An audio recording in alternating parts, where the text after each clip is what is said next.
DNC Sohrab गोट के chairman लाला अब्दुर्रहीम और municipal commissioner Imtiaz Maksi और कौंसिल अराकीन के हमरा मसाइल के हल के लिए Karachi water and sewerage corporation के हवाले से बिल इजलास मुनक्किद हुआ। इजलास से चेयरमैन लाला अब्दुर्रहीम ने खिताब करते कौंसिल मेंबरान से कहा कि वो टाउन की बेहतरी के लिए मिलजुल कर काम करें। उन्होंने हर मेंबर को टाउन की तरफ से हर तरह का ताउन फराहम करने की यकीन दहानी कराई और कहा कि हम किसी के साथ इम्तियाजी सलूक के खिलाफ रहे। कौंसिल मेंबरान को थोड़ा सब्र करना होगा कि अभी तक DNC और सिंध हुकूमत से इख्तियार और फंड्स की मुंतकली का इंतजार है।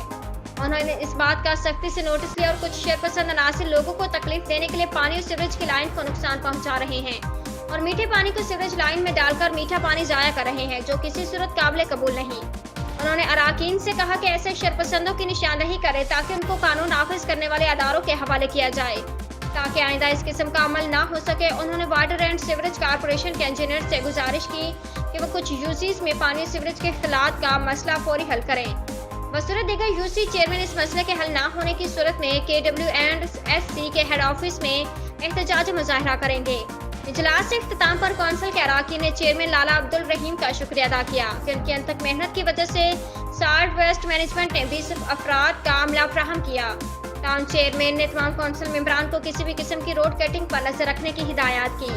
14 अगस्त की तकरीब के हवाले से मजीद कहा कि एक बड़ा इजलास और प्रोग्राम यौम आज़ादी पर मुनक्किद किया जाएगा जिसमें रैलियां निकाली जाएंगी, जबकि जलसा सोहराब गोट मेन चौक पर मुनक्किद हो। उम्दा में पकाएं और जी भर के खाएं।